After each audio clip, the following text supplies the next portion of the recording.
بالله والصلاة والسلام على رسول الله صلى الله عليه وسلم. ugu horeyn ugaaska iyo suldaanka odayaasha deegaanka iyo waxqaradka degmada Cadaadley iyo mas'uuliyiinta dawladda ee safarkan igu weheliyay dhamaantiinba salaamu calaykum waraxmatullaahi wabarakaatuh. ilaahay baa subxaanahu wa tacaala ku mahadsan inoo fududeeyay nolosha iyo nimcooyinkiisa kala duwan. saaka runtii hadal badan halkan kuma jiro, waxaanu u nimi inaanu kormeero una kuur gallo sida ay u socoto sida uu hana qaaday ama u socday iyo heerku marayo dhismihii dugsiga Cadaadley. iskuulkani wuxuu ahaa iskuul caana taariikhda bulshada Somaliland ku xardhan rag waaweyn oo maanta qarankan ka taliya ay wax ku barteen. maalintii hore laga sheekeeyay rag badan oo wax ka bartay baa nala socday oo maalintii aynu bilaabaynay halkan ka waramay. runtii waxaan loogu talagalay iskuuladii boodhanka ee ugu hanaqaadka horeeyay waqtigii xilligii Somaliland ay ku jirtay maamulkii dawladda Ingiriiska ayaa la sameeyay iskuulkan iyo iskuulka boardingka ah muxuu ahaayay dayaxa iyo oodweyne. iskuuladaas waxa iskuuladii lagu soo bilaabi jiray dugsiyada hoose. sheekhiya waxa ahayn iskuulkii secondary buu ahaa iyo camuudba markii dambe waxa iskuuladii boardingka ahayd dadka dhalinyarada xoolo dhaqanteenu ahaan jiray. dadka xoolaha inta laga soo kaxeeyo ama tuulooyinka halkan lagu habeyn jiray lagu tababari jiray waxna waa lagu bari jiray waana tarbiyadna waa lagu siin jiray waana isdhexgalka bulshadana qayb bay ka qaadan jireen. oo inan gelilay laga keenay halkan la keeni jiray ama berbera laga keenay ama laga keenay muxuu ahaayay deegaanka oodweyne area ku dhow iyo meelo kaleba. iskuuladaasi nuxur iyo xikmad bay xambaarsanaayeen. nolosheenii waxbaa iska bedelow. dad badan baa magaalooyinkii soo galay. waxaynu saaray xoog iskuuladii magaalooyinka ee dheyga ahaayee ardaygu rawaxi jiray. hase yeeshee iskuullada boardingkaa wax weyn bay xambaarsan yihiin. xukuumadda Axmed Siilaanyo waxaanu runtii visionka iyagoo dhinaca waxbarashada uu yahay in dib loo soo nooleeyo iskuulladii boardingka ahaa iyo in xoog la saaro dugsiyada farsamada gacanta oo iminka dalka ku yaraa. waxaan jecelahay maalinta aynu furayno ayaa hadalka mucdiisa aynu halkan ka odhan doonaa. waxaan jecelahay inaan u mahad celinno shirkaddii dhistay dhismahan qiimaha leh dhammay wadda gacanta ku haysa gebagabada uu hadda ku dhow yahay waa shirkadda Daryeel. guddoomiyana maanta inoola jooga Kayse. waxaan kaloo jecelahay inaan runtii halka uga mahad celinno bulshada reer Cadaadley iyo sabab wanaag ay nagala joogaan ugaaska iyo suldaanka iyo hawsha nagala qayb qaatay iyo khayra 21. deegaanadu xukuumadda Axmed Siilaanyo waxa ay abuurtay jawi iyo himilo bulshada inay wax qabsan karto inay isku tashan karto. bulsho kasta oo wax la timaada siyaasadda xukuumaddu waxa weeye inay wax ku biiriso waxna ku tarto isna garab taagto. laba ujeeday salka ku haysa dhaqaalaheena iyo taalkeena oo yar inaynu wax isugu tagi karno. wax badan dawladdu kaliya qabataa laakiin waxa jira mashaariic ay bulshada la kaashato iyo mashaariic ay beesha caalamka iyo dalka aynu saaxiibka nahay ay la kaashato. iskaashigaasi maadaama dhaqaalaheenu yaryahay waxa aynu qorshayno waxaynu uga jeednaa inaynu isku tashano wax isku biirsan karno. mar labaad waxaanu uga jeednay in laxajaclada bulshadu ay saameyn ku yeelato marka hantideedu wax ka galaan deegaanka. hantidu way xanuun badan tahay. dawaatii labadii wadaadee isu dhunkanayay ismacaanaqeeyay waa kii ninkii yidhi laxajaclaan dhex marin. adduunku iyo laxajacladu waxay leedahay adduunku laxajaclu leeyahay ereygaasuu leeyahay in la dareemo hantida meesha gashay la dhowro bulshadu u feejignaato. siyaasaddaana waanu uga gol leenahay. mashruucani waxaa mashruuc weyn وإلهي ونقوم هذلقنا نقولي runtii muxuu ahaayay xukuumadahaan in aanu dugsigan aanu nasiib u helay inaanu dhisno waxay ka mid ahayd ballanqaadkii madaxweynaha jamhuuriyadda Soomaaliland ee odayaasha deegaanka markay ula yimaadeen uu ballanqaaday wax kastoo madaxweynaha iyo xukuumadda madaxweyne Siilaanyo aanu ballanqaadna ama dhagax dhignana bulshada Soomaaliland waxaan u sheegaynaa inaanay baaqan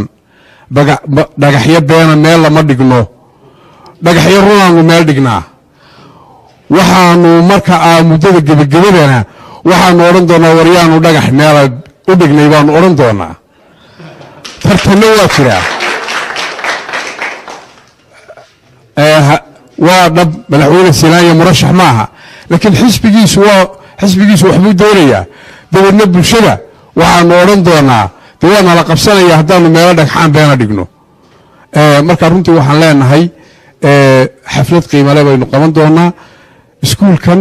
waxaanu ballan qaadaynaa sidii agaasimaha guud ee waxbarashadu uu sheegay inuu shaqeeyo oo aan xoolo gelin tacabkeennii oo aanu noqon meel muxuu ahaayay afka ka oodantaynu lacag gelinay sanad dugsiyeedkan 2017 bisha Sebtembar wuxuu noqon doonaa iskuul shaqeeya haddii alla ka dhigo waxaynu furi doonaa xilli ka horeeya ayaynu furi doonaa agabkiisa iyo qalabkiisana muxuu waanu ballan qaadaynaa xukuumad ahaan iyo macallimiintiisa iyo wixiisa oo dhan iskuullada boardingku sidoo agaasimu sheegayay way ka kharash badan yihiin iskuullada caadiga macallimiin baa la keenaa silbisna waa la keenaa waa laga dhaqaaqaa laakiin iskuulkani wuxuu doonayaa مسؤولية آذو بلارن سوءها نقاض أو شقيه حين كاسنا إله وحن كبرينا إنه نافذ ذيه أنت أمرك لقته وكما هاد نقينا دقائق عداد لي سبوناك وحن قرينا إن أي دقائق مدى حكومة كلا شقيه هرمركة نبتقليدا إيه ملايين كتوصل إليهين وقرينا وحن لانهاي sidii aynu isu garabsan jiray maantana aan uga wada shaqeynay qarannimadeena difaaceeda nabadgelyada iyo maamul wanaaga iyo mideynta ummadda aan ka shaqeyno waxa jira dad badan oo ku foogan in nabadgelyadeena la dhaawaco waxa jira dad ku foogan in midnimadeena la dhaawaco waxa jira dad ku foogan qarannimadeena inay xumaato waxaynu leenahay cadow badan baynu leenahay maanta shacbiga Soomaaliland ummadda Soomaaliland xeela ay ku kala jiraan iyo xisbiga kala yihiin waxa la gudboon inaynu gorida isgelino tunka cadowga u buuro qarannimadeena difaacno nabadgelyadeena adkayno horumarka dawladda ku taageero ay wado muxuu ahaa si nadiifana aynu tartano qabyaalada dhowro qabyaalada iska ilaalino ummadda aan la qaybin aan la isnacsiin xisbiyadu ay dadka kala kaxaystaan مبادئ كلا كحيستان أركتي سياسات أي كلا كحيستان نقول بحرة أو توحي وقلا نصيب كيساي نقطه كي وحلا أينو هنيينو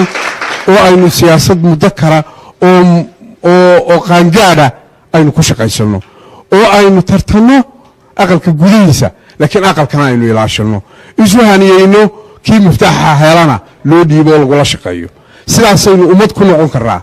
أو مالكو جاري كرا أو أينو نقول كرا قرن شلا دقالو إنه كوري كرا حديث أينو سلفنو متبمد تبقى حس يحصل أينو إسكال دماغه إنه من جاري منه وهنو نقول إنه رأيكي ونده وعدو يراك كأنت أي تقول رأي أنا جاي مجورو أنت أنا رنتي دردارم بيجت هاي أنا ما أضيع شو كهذا محلين هاي وحنا أكرم منه عين كينو وإسكبي يرو دايرين ماينو waxaan leenahay dadka waa u dharuurayna waqtigii ugu dambeeyay waa ku jirtaa dawladdu doorashooyin iyo abaaro iyo hawlo badan way jiraan waynu dharuuraynaa dharuurtan ummadda waa u qaybinayna haddii alla ka dhigo muxuu ahaayay sida wasiirka dawladdu sheegay hal ceel baa u qorshaysan wax rasmi ah waxa weeyaan oo ballanqaad rasmi ah labadan deegaan sabab wanaag iyo عدادلي عيال بان وقرشيني عيالاشان إمكا وقوه الرأية اللي نوعاوي عيالاشان ضدك ساعد على نوقو قيبينينا محوها هاي وحي إلو سوكر ليك هلي ceelal badan baynu filaynaa in ay dowladaha islaamka ee Kuwait iyo ugu caawiyaan imaaraadku waa tixgelinaynaa baahida labaad laakiin ceelkaas daraasad baanu qaadaynaa cadaadley iyo eriyada samawanaag halka ugu haboon ee ugu biyo wanaagsan ugu biyo macaan daraasadaas halka ka soo baxdo ayaynu dhagax dhigaynaa dhawaana waa la bilaabi doonaa ceelka daraasadiisana wasaaradda biyaha ayaanu xil saaraynaa waqti horeba waa u xil saaray jawaabtii baanu ka sugaynaa taana intaasaan leenahay arinta ku saabsan ambulance-ka mar haddii wasiirka maaliyaddu ballan qaadayna iyo muxuu ahaa iyadana wasiirkana waa u mahadnaqaynaa wasiirkuna galbeed qura isha kuma eegee ambulansyada wasaaradda caafimaadkana way ku wareejisaa bari iyo galbeedna wiigii dhowata xaaj saalax baanu ku wareejinay dadkana waxbaynu u qaybinaynaa muxuu ahaayey waxana la siiyo waadow waxana la siiyo hana la eegana waadow muxuu ahaayey waxaan leenahay wixii wadadana arinteeda wasiirka ka hadlay iyadana qorshay dawladdu u leedahay degaankuna waa dadaalay waynu wada riixayna mashaariicda waxaan leenahay aad iyo aad ba u mahadsantihiin waxaa inoo ballana inaynu isku kaashano wanaha iyo wanaagga iyo samaha sidii alla bayna faray xumahana aynu iska reebno aad ba u mahadsantihiin